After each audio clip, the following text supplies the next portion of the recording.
Hello दोस्तों, कैसे हैं आप सब लोग। हम लोग क्लास नाइन्थ स्टार्ट किए हैं एनसीईआरटी ना। तो ध्यान दीजिएगा, एनसीईआरटी में अभी तक हम लोगों ने पहला चैप्टर कंप्लीट कर लिया है, पालमपुर गांव की कहानी ना। आज से हम लोग क्या स्टार्ट करने वाले हैं भाई, सेकंड चैप्टर। ठीक है, सेकंड चैप्टर का नाम क्या है, संसाधन के रूप में लोग। ठीक है, यहाँ पर आपको कुछ चीज़ें समझनी है। जैसे एक शब्द है हमारे लिए संसाधन और दूसरा है हमारे लिए लोग। ठीक है, यहाँ पर समझने वाली बात यह है कि आखिर इस चैप्टर में लोगों को संसाधन क्यों कहा गया है। सही बात है ना, यहाँ पर चैप्टर में कहा गया ना संसाधन के रूप में लोग। ठीक है, सबसे पहले आज की क्लास में हम लोग इंट्रोडक्शन करने वाले हैं इस चैप्टर का। ठीक है, तो ध्यान दीजिएगा भाई, संसाधन के रूप में लोग। तो यहाँ पर लोगों को संसाधन क्यों कहा गया है, पहले आप इस बात को ही समझिएगा। इसके लिए मैं आपको एक कहानी समझाते हैं। ठीक है, ध्यान दीजिएगा। पहले पहले क्या समझा जाता था कि पहले लोगों का यह मानना था, पहले देश के लोगों का मतलब जो दुनिया भर के देश हैं, इनका मानना यह था कि वही देश मौज से जिएंगे ना, वही देश उन देशों की ही मस्ती है जिनके पास क्या है, प्राकृतिक संसाधन है। यानी जिन देशों के पास प्राकृतिक संसाधन ज़्यादा है वही देश मज़े से रहेंगे, वही देश आगे बढ़ेंगे। ठीक है, देखिए भाई, प्राकृतिक संसाधन का मतलब क्या, जैसे किसी देश के पास सोना बहुत ज़्यादा अधिक मात्रा में है, किसी देश के पास सोने की खानी निकल आई है बहुत अधिक मात्रा में ना, तो वे दो देश तो अपने आप आगे बढ़ जाएंगे। लेकिन मान लीजिए जिस देश के पास कुछ भी नहीं है वो देश तो भिखारी रह जाएगा ना भाई। जैसे पहले क्या था, 1970 के आसपास ना, तो वहां पर उस समय क्या था, जापान के पास जैसे कोई प्राकृतिक संसाधन विशेष नहीं था, लेकिन आज आप समझ सकते हैं कि जापान काफी तेजी से ग्रोथ कर रहा है ना। तो यहाँ पर समझने वाली बात है, आखिर ऐसा हुआ तो कैसे हुआ ना। बात कुल मिलाकर यह है, पहले दुनिया भर के लोग क्या सोचते थे, यही सोचते थे कि भाई वे देश आगे बढ़ेंगे जिनके पास प्राकृतिक संसाधन होगा। जैसे मान लीजिए सोना हो गया, ठीक है, और लोहा हो गया, कुछ भी जो भी प्रकृति से हमें प्राप्त है ना। तो कुल मिलाकर पहले लोग यही सोचते थे कि जिनके पास प्राकृतिक संसाधन है वही देश क्या होंगे, आगे बढ़ेंगे। ठीक है, जैसे मान लीजिए कहीं पेट्रोलियम आ गया, किसी देश के पास पेट्रोल की खदान मिल गई, ठीक है, तो क्या होगा, वो देश तो अपने आप अमीर बनना है ना, उसको तय है ना। ठीक है, उसको कुछ करने की जरूरत नहीं है। लेकिन मान लीजिए कि जापान, जो कि अभी के लिए नहीं, पहले के समय, पहले जापान इतना ग्रोथ नहीं था जितना आज है जापान का ग्रोथ ना। तो हमें यही समझना है कि जापान इतनी तेजी से तरक्की किया या कर रहा है तो कैसे कर रहा है। ठीक है, किया तो कैसे किया। तो ध्यान दीजिएगा, जापान हो गया, सिंगापुर हो गया, ऐसे कुछ देश थे जिनके पास प्राकृतिक संसाधन नहीं था। ठीक है, लेकिन वे फिर भी क्या हुए, विकास की प्रक्रिया में आगे बढ़ गए ना, विकास की प्रक्रिया में क्या हो गए, आगे बढ़ गए। लेकिन लोग पहले क्या मानते थे, लोग यह मानते थे कि विकास की प्रक्रिया में वही देश आगे बढ़ेंगे जिनके पास क्या होगा भाई, प्राकृतिक संसाधन होगा। लेकिन जापान और सिंगापुर के लोगों ने यह बात साबित कर दिया कि नहीं, ऐसा नहीं है ना। तो उन्होंने क्या किया, उन्होंने क्या किया, उन्होंने अपने देश के लोगों को शिक्षित किया, एजुकेशन दिया। उन्होंने अपने देश के लोगों को क्या किया भाई, शिक्षित किया, यानी एजुकेशन दिया। और साथ ही साथ शिक्षित करने के साथ ही साथ उन्होंने अपने नागरिकों को, अपने देश के नागरिकों को स्वास्थ्य यानी हेल्थ भी प्रोवाइड कराया। और साथ ही साथ शिक्षित किया, एजुकेशन दिया, और इसके साथ ही साथ उन्होंने उनको इनके स्किल को डेवलप करने के लिए ना नई नई तकनीकें भी चलाई, उनके स्किल्स पर बेसिकली फोकस किया भाई।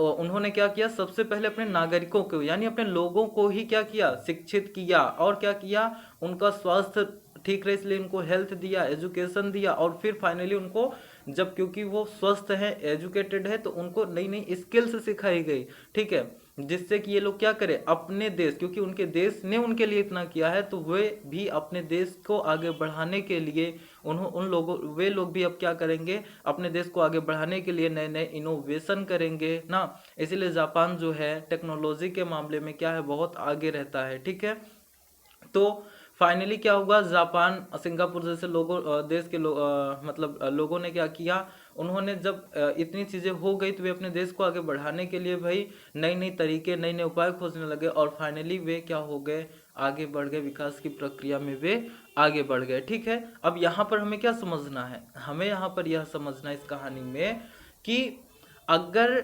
जरूरी नहीं है ये कि हमारे पास प्राकृतिक संसाधन सोना चांदी पेट्रोलियम हो ही, ठीक है। अगर हम अपने मानव को, अपने लोगों को शिक्षित कर दें, एजुकेटेड कर दें ना, और क्या कर दें, हेल्थ यानी स्वास्थ्य उनको प्रोवाइड कराएं, और साथ ही साथ उनको नई नई स्किल्स सिखा दें, तो प्राकृतिक संसाधन हमारे पास हो या ना हो, हम क्या कर सकते हैं, नए नए इनोवेशंस कर सकते हैं, ठीक है ना भाई। इतनी बात क्लियर है यहाँ तक। चलिए हम लोग आगे बढ़ते हैं। इसीलिए लोगों को संसाधन कहा गया, यहाँ पर लोगों को इसीलिए क्या कहा गया, संसाधन। क्यों? क्योंकि अब इसलिए टर्म यूज किया जाता है मानव संसाधन। क्या यूज किया जाता है, मानव संसाधन। अब ये मानव संसाधन कैसे होगा, आपको समझ में आ गया ना, ठीक है। चलिए अभी अगर आप लोगों को थोड़ा सा भी डाउट है तो क्लास जैसे ही आगे बढ़ेगी, अभी हम लोग एनसीईआरटी में बात करने वाले हैं, ठीक है।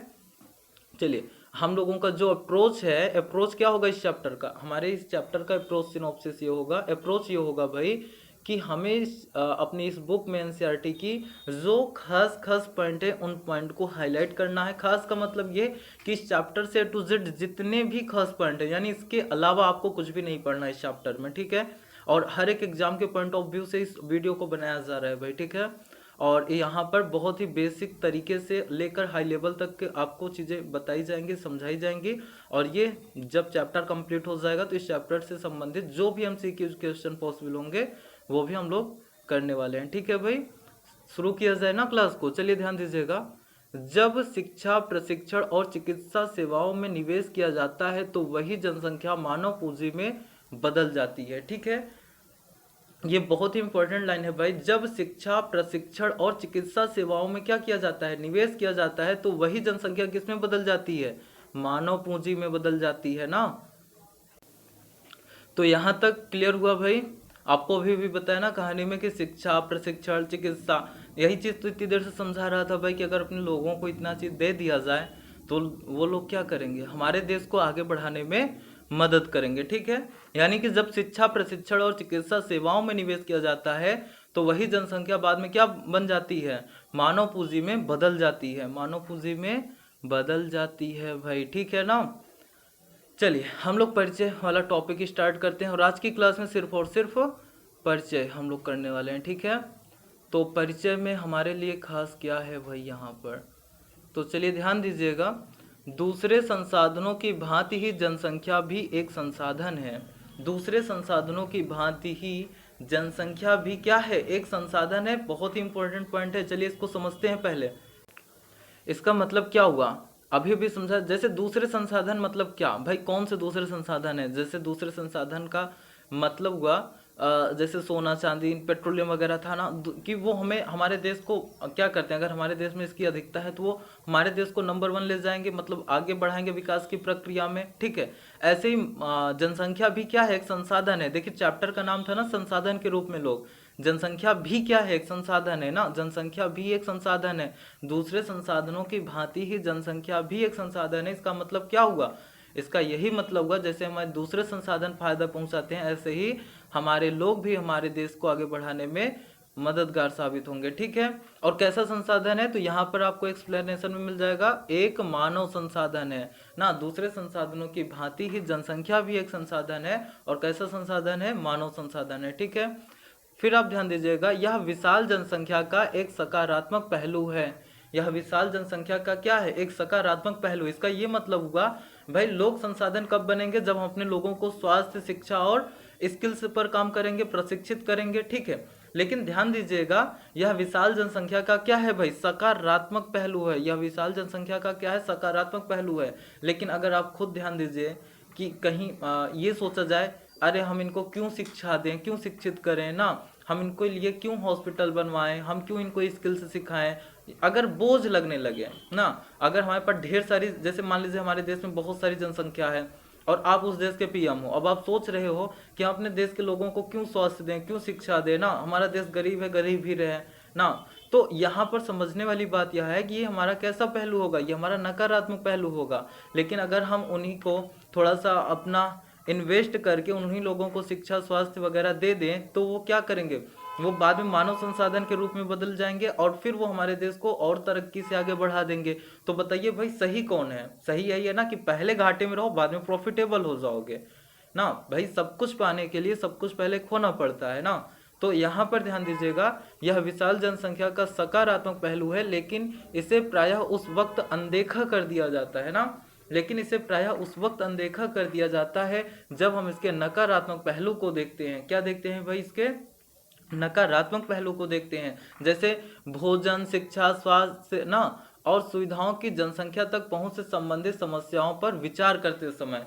अर्थात हम, यही बात है ना कि हम अपने लोगों को भोजन, शिक्षा, स्वास्थ्य पहुंचाएं कि ना पहुंचाएं, क्यों पहुंचाएं, बड़ी समस्या है लोगों को, मतलब ये सब नहीं करना है, ठीक है। तो ये नकारात्मक पहलू का। और सकारात्मक पहलू क्या होगा कि हम अपने लोगों को स्वास्थ्य, शिक्षा वगैरह दे दें, ठीक है। आगे ध्यान दीजिएगा भाई, आगे ध्यान दीजिएगा, जब इस विद्यमान मानव संसाधन को और अधिक शिक्षा तथा स्वास्थ्य द्वारा विकसित किया जाता है, तब हम इसे मानव पूंजी निर्माण कहते हैं, ठीक है। मानव पूंजी निर्माण कहते हैं, ठीक है। मानव पूंजी निर्माण कब होगा? जब हम अपने मानव को यानी लोगों को स्वास्थ्य, शिक्षा दे देंगे ना, और जो कि यानी अगर मानव पूंजी निर्माण हो गया तो ये भौतिक पूंजी निर्माण की ही भांति देश की उत्पादक शक्ति में क्या करता है? वृद्धि करता है। भाई आप खुद से समझिए, जैसे मान लीजिए किसान है, ठीक है। किसान का मान लेते हैं एक बच्चा है, एक लड़का है उसका, ठीक है। अब किसान क्या करता है? खेती करता है। अगर वो सोचे कि हम खेती करेंगे, हमारा लड़का भी खेती करेगा क्योंकि हम गरीब हैं ना, तो अपने लड़के को पढ़ाएगा लिखाएगा नहीं, ये कि नकारात्मक पहलू हो गया उसकी सोच का।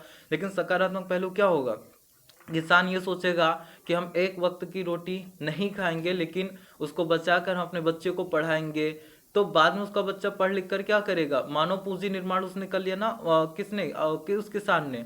वो लड़का पढ़ लिख लेगा, शिक्षित हो जाएगा, तो बाद में वो कुछ बन जाएगा, तो क्या होगा?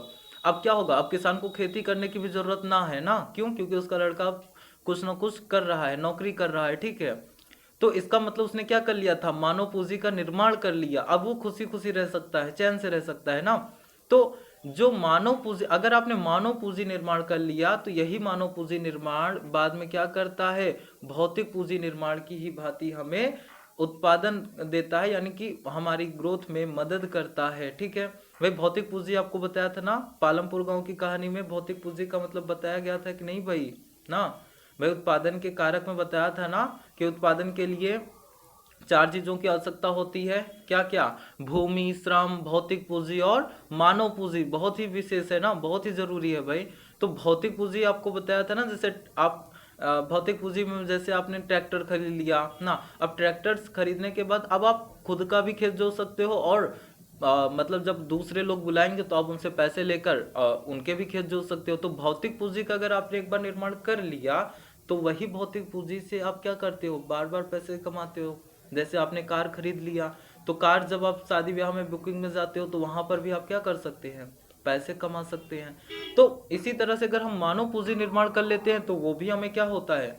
अनंत मतलब वो भी हमें टाइम टू टाइम क्या करता है? हमें मतलब हमारी ग्रोथ में हेल्प करता है। यहाँ तक क्लियर हो गया भाई? यहाँ तक किसी को कोई दिक्कत? ठीक है, यहाँ तक किसी को कोई दिक्कत नहीं होनी चाहिए। चलिए आगे ध्यान दीजिएगा भाई, आगे आप ध्यान दीजिएगा, मानव पूंजी में निवेश। ध्यान दीजिए, मानव पूंजी में निवेश। और निवेश कैसा? मानव पूंजी में कैसा निवेश करना है? तो आप ध्यान दीजिएगा, मानव पूंजी की शिक्षा, प्रशिक्षण और स्वास्थ्य सेवा, यानी किसी भी मानव में अगर आपको मानव पूंजी बनाना है, ठीक है, तो मानव पूंजी में निवेश करना पड़ेगा। पहले आपको इन्वेस्ट करना पड़ेगा, और इन्वेस्टमेंट क्या है? शिक्षा, प्रशिक्षण और स्वास्थ्य, यानी कि आपको एजुकेशन देना है, ठीक है, स्किल्स पर काम करना है और उनकी हेल्थ पर काम करना है, ठीक है। तो मानव पूंजी में निवेश का मतलब हुआ, मानव पूंजी में निवेश इसका मतलब हुआ कि भौतिक पूंजी की ही भांति प्रतिफल प्रदान करता है, जो कि अभी अभी आप लोगों को समझाया हूं, ठीक है। आगे ध्यान दीजिएगा, अधिक शिक्षित या बेहतर प्रशिक्षित लोगों की उच्च उत्पादकता के कारण होने वाली अधिक आय और साथ ही अधिक स्वस्थ लोगों की उच्च उत्पादकता के रूप में इसे क्या होता है? प्रत्यक्षतः देखा जा सकता है, ठीक है।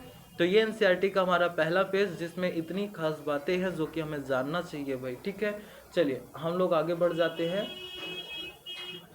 भाई मेहनत तो करनी पड़ेगी ना पढ़ने के लिए, भाई मेहनत करेंगे तभी आगे बढ़ेंगे, तभी सफल होंगे ना, तो यही एक बात है यहाँ पर।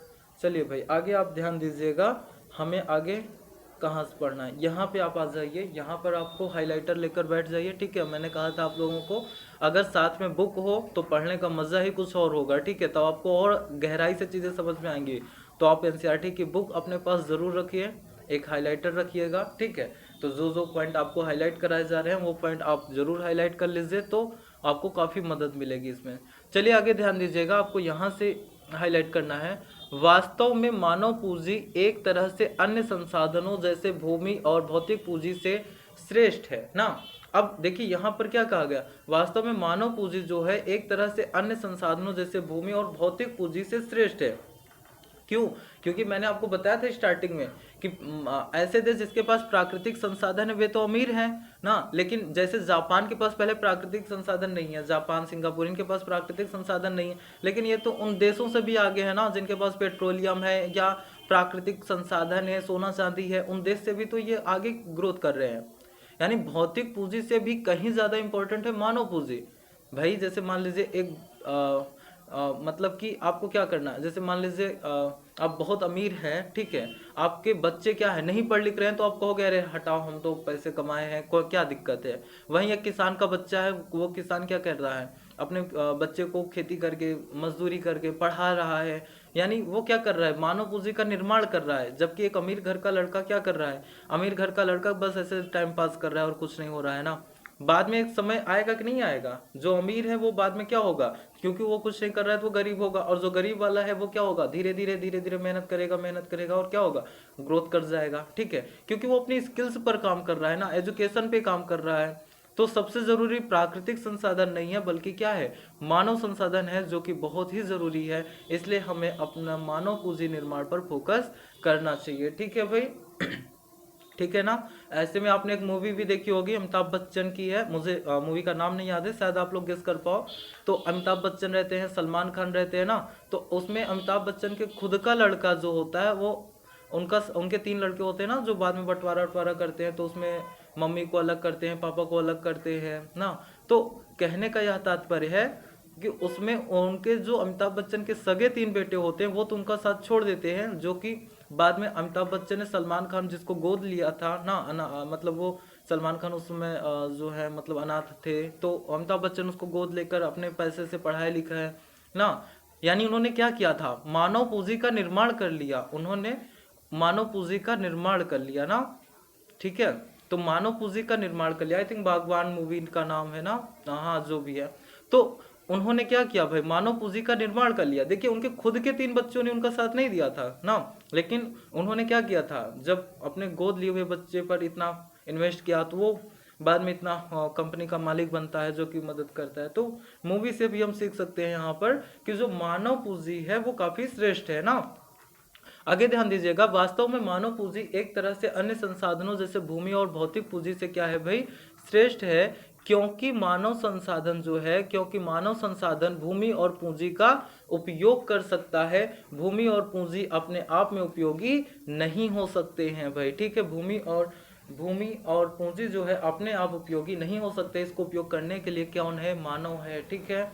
आगे आप ध्यान दीजिएगा, अनेक दशकों से भारत में विशाल जनसंख्या को एक परिसंपत्ति की अपेक्षा एक दायित्व माना जाता रहा है, ठीक है। अनेक दशकों से भाई भारत भी क्या है, विशाल जनसंख्या वाला देश है। तो भारत में विशाल जनसंख्या को एक परिसंपत्ति की अपेक्षा, यानी जो जनसंख्या उसको संपत्ति की अपेक्षा एक दायित्व माना जाता था। दायित्व का मतलब भार माना जाता था कि अरे बाप रे, हमारे देश में इतने जनसंख्या, हम उनको मतलब कैसे आगे बढ़ाएंगे, क्या करेंगे क्या नहीं करेंगे। यानी भारत में जनसंख्या, विशाल जनसंख्या को अभी तक क्या माना जाता था, बोझ माना जाता था। क्या माना जाता था भाई, बोझ माना जाता था। लेकिन यह आवश्यक नहीं है ना, बाद में चीजें बदल गई, ध्यान दीजिएगा।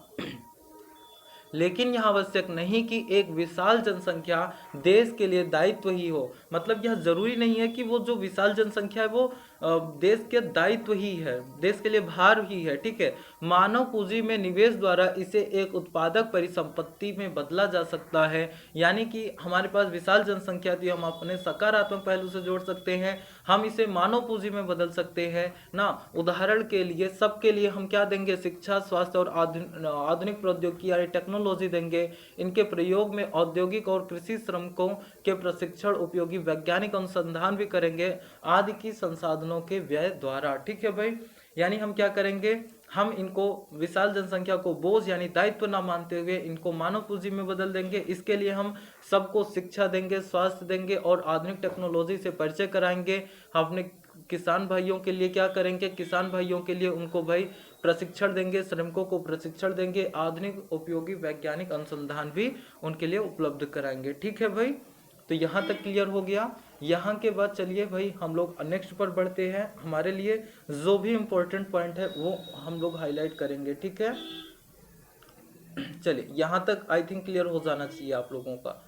चलिए ध्यान दीजिएगा, आगे हम लोग बढ़ते हैं अपनी आगे की कड़ी में, ठीक है। आज हम लोग इंट्रोडक्शन तक कंप्लीट करेंगे भाई। इंट्रोडक्शन बहुत ही इंपॉर्टेंट है, आप लोगों को इंट्रोडक्शन अच्छे से क्या होना चाहिए, कंप्लीट होना चाहिए, ठीक है। इंट्रोडक्शन वाला पार्ट आपका कंप्लीट होना चाहिए भाई। चलिए ध्यान दीजिए, हम लोगों को थोड़ा सा और पढ़ना है। जो कहानी आपको स्टार्टिंग में बताया गया था, जापान वाली कहानी ना, तो जापान की कहानी हमें थोड़ा सा समझना है भाई। चलिए ध्यान दीजिएगा, जापान में क्या हुआ, थोड़ा सा इस कहानी को देखिए। कैसे जापान जो था मतलब कि उस समय जापान के पास जापान के पास प्राकृतिक संसाधन न होते हुए भी जापान कैसे ग्रोथ कर गया। यहाँ पर देखिए, यहाँ पर हम उसका रीजन समझने वाले हैं। जापान जैसे देशों ने मानव संसाधन पर क्या कर दिया, निवेश कर दिया। उनके पास कोई प्राकृतिक संसाधन नहीं था, ध्यान से समझिए, यही बात इतनी देर से समझा रहे हैं आपको। जापान के पास कोई प्राकृतिक संसाधन नहीं था, लेकिन फिर भी वो विकास की प्रक्रिया में वह देश आगे बढ़ा। क्यों बढ़ा, क्योंकि उन्होंने क्या किया, अपने देश में मानव संसाधन पर निवेश किया। अपने देश में उन्होंने क्या किया, मानव संसाधन पर निवेश किया। यह विकसित धनी देश है, यह विकसित धनी देश है, वे अपने देश के लिए आवश्यक प्राकृतिक संसाधनों का क्या करते हैं, आयात करते हैं, ठीक है। यानी वे इतना अपने आप को मजबूत कर लिया है कि उनके पास प्राकृतिक संसाधन तो नहीं है, लेकिन जिस भी प्राकृतिक संसाधन की उन्हें जरूरत पड़ती है वे उसका क्या कर लेते हैं, आयात कर लेते हैं, आयात कर लेते हैं। इसका मतलब वे दूसरे देशों से उन चीजों को खरीद लेते हैं। वे कैसे धनी विकसित बने, यानी पूछा जा रहा है कि जापान जैसे देश जो है कैसे धनी और विकसित बने, हम कैसे माने, किस बेस पर वे धनी और विकसित बन गए। तो जापान जैसे देश के लोगों ने क्या किया, उन्होंने उन्होंने लोगों में विशेष रूप से क्या दिया, शिक्षा और स्वास्थ्य के क्षेत्र में निवेश किया। उन लोगों ने भूमि और पूंजी जैसे अन्य संसाधनों का कुशल उपयोग किया है। इन लोगों ने जो कुशलता और प्रौद्योगिकी विकसित की, उसी से ये देश क्या हो गए, विकसित हो गए। यानी इन लोगों ने सबसे पहले, जापान जैसे देश के लोगों ने क्या किया, सबसे पहले इन्होंने अपने लोगों को विशेष रूप से शिक्षा, स्वास्थ्य के क्षेत्र में निवेश किया। और फिर इन्होंने क्या किया, मानव पूंजी का निर्माण कर लिया। और ये मानव पूंजी जो है भूमि और पूंजी से अधिक कुशल होती है, अधिक श्रेष्ठ होती है, यानी भौतिक पूंजी से ज्यादा श्रेष्ठ मानव पूंजी होती है। और इन्हीं लोगों ने अपनी कुशलता के बल पर नई नई टेक्नोलॉजी विकसित की। और उसी नई नई टेक्नोलॉजी की जरूरत किसको पड़ गई, और देशों के लोगों को पड़ गई, तो उन्होंने वही टेक्नोलॉजी दूसरे देशों में जाकर चलाया, जिसकी वजह से वे धनी बन गए, विकसित बन गए। और चूंकि उनके पास प्राकृतिक संसाधन नहीं थे, इसलिए उन्हें जिस भी प्राकृतिक संसाधन की जरूरत पड़ी, उन्होंने क्या किया, दूसरे देशों से उसे आयात कर लिया भाई, ठीक है। तो यहाँ तक हम लोग कंप्लीट करते हैं ना, आई थिंक यहाँ तक आप लोग क्लियर कर चुके हो भाई। तो आज की क्लास हम लोग यहीं तक रखते हैं, मिलते हैं कल की क्लास में, ठीक है भाई। चलिए, थैंक यू, बाय बाय।